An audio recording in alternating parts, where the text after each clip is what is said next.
Assalamualaikum warahmatullahi wabarakatuh, teman-teman semua. Di video kali ini aku pengen membahas tentang sebuah pertanyaan yang diajukan oleh salah satu rekan kita. Kenapa kok timku walaupun sudah diberikan gaji ataupun bonus, iming-iming bonus gitu ya, kita punya bonus plan, tapi kok masih kinerjanya biasa-biasa saja gitu. Maksudnya kok tidak ada motivasi untuk mengejar gitu ya, mengejar bonus itu, pencapaian itu gitu, atau bahkan mungkin keluar resign gitu ya. Nah, aku mengambil sebuah studi kasus ya, studi kasus itu mengatakan begini. Seperti dunia yang kita ketahui bahwa kalau misalkan kita mau memberikan tugas ke seseorang, kita kasih bonus tambahan. Kalau misalkan dia mengerjakan dengan baik, maka bonusnya akan juga lebih baik. Tapi kalau misalkan dia tidak mengerjakan, maka dia tidak mendapatkan gitu. Nah, itu dunia reward and punishment ya. Reward and punishment. Jadi kalau misalkan bagus dapat hadiah, kalau misalkan enggak dapat hukuman gitu ya, atau tidak dapat hadiah gitu.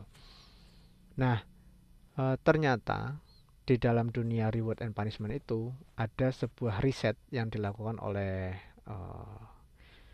MIT ya, Massachusetts Institute of Technology gitu ya. Jadi riset itu menceritakan tentang sebuah kelompok ya, ada sebuah kelompok orang yang kemudian dibagi menjadi kelompok-kelompok kecil. Di situ mereka diberikan sebuah tugas. Tugasnya tugas-tugas yang simple ya, tugas yang simple seperti mungkin memasukkan bola ke dalam keranjang, terus kemudian mungkin melakukan aktivitas-aktivitas yang tidak membutuhkan pemikiran lebih lanjut gitu. Dan mereka akan dihitung performance-nya. Kalau performance-nya kecil, maka mereka akan mendapatkan reward yang kecil. Kalau performance-nya middle, maka bonusnya juga middle. Performance-nya besar, maka bonusnya juga besar gitu. Nah, ternyata setelah mereka diukur, bonus besar itu ternyata eh, membuat mereka performance-nya meningkat, betul. Tetapi ketika aktivitasnya diubah menjadi aktivitas-aktivitas yang membutuhkan pemikiran ya, pemikiran yang sedikit saja, pemikiran otak ya, yang mungkin membuat orang itu agak berpikir sedikit gitu, maka ternyata bonus-bonus yang besar itu jadi tidak ada efeknya lagi.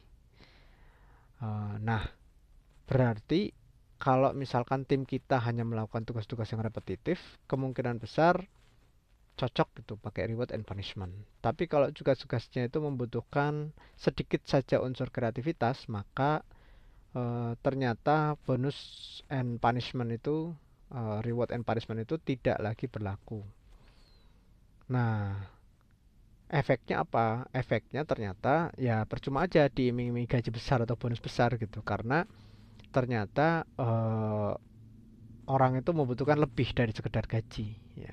Orang membutuhkan lebih dari sekedar bonus gitu ya. Orang membutuhkan lebih dari sekedar uang.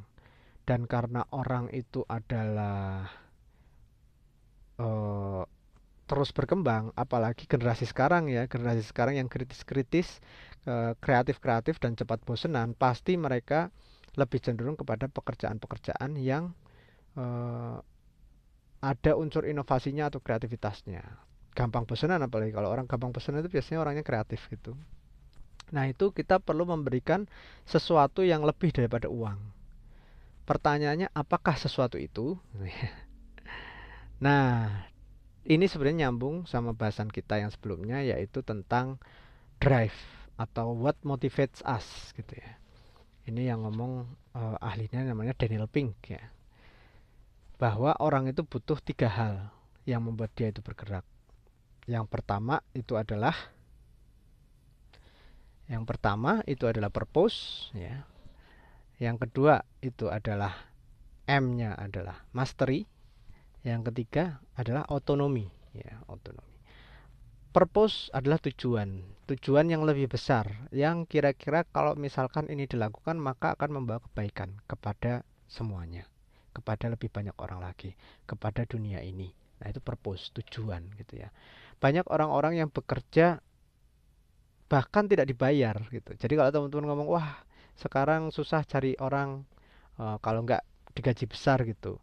Enggak juga. Buktinya banyak orang-orang yang nggak dibayar pun mau. Buktinya orang-orang yang di yayasan itu kan gajinya kecil-kecil gitu ya.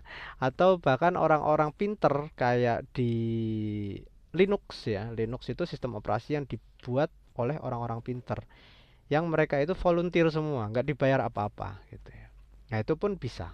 Tapi kenapa mereka mau melakukan? Karena mereka tahu purpose-nya, tujuannya itu apa sih gitu ya. Bahkan orang tidak dibayar, itu tadi contohnya ya, orang tidak dibayar. Bahkan orang membayar pun untuk melakukan sebuah kegiatan itu bisa. Nah buktinya apa? Buktinya itu organisasi bernama sekolahan. Orang itu udah dikasih tugas, bayar pula gitu ya. Itu mau ya. Kita sekolah juga sama seperti itu, kita kuliah juga sama seperti itu, dikasih tugas, dikasih kerjaan, bayar pula gitu, mau gitu. Ada salah satu temanku, kenalanku, aku tahu itu magang di tempat dia itu bayar.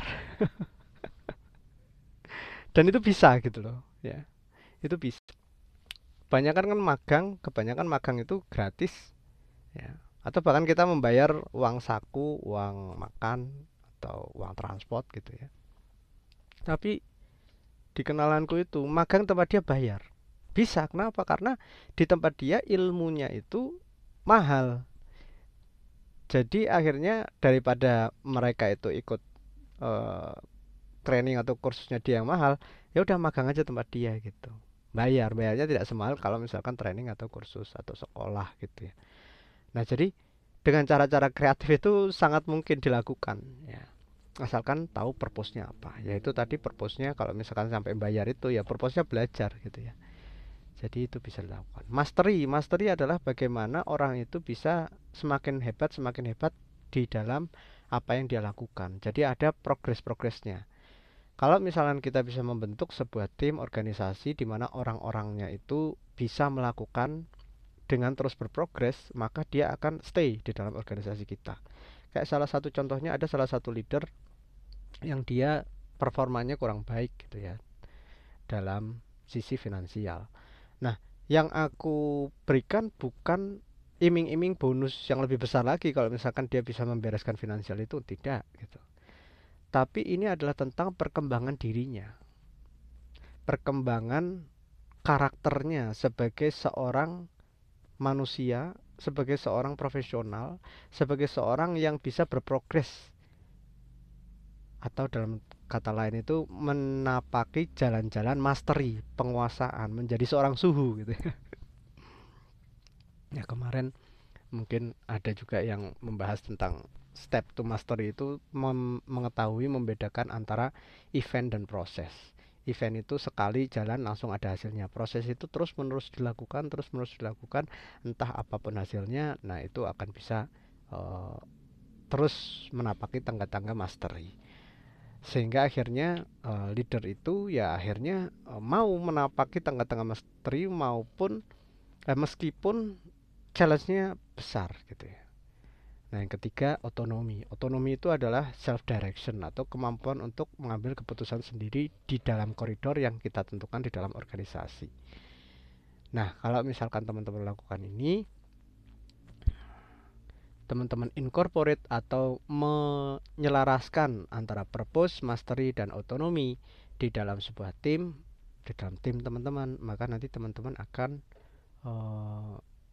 punya sebuah tim yang loyal, yang mau mengikuti teman-teman di dalam perjalanan mengembangkan sebuah organisasi bisnis teman-teman. Pastinya video ini tidak akan bisa menjawab semua pertanyaan dari teman-teman atau semua kegelisahan, tapi mudah-mudahan bisa memberikan sedikit insight. Nah, kalau teman-teman masih ada pertanyaan, silahkan bisa tulis di komentar, bisa hubungi di kontak, atau bisa di grup juga bisa ya. Mangga. Assalamualaikum warahmatullahi wabarakatuh.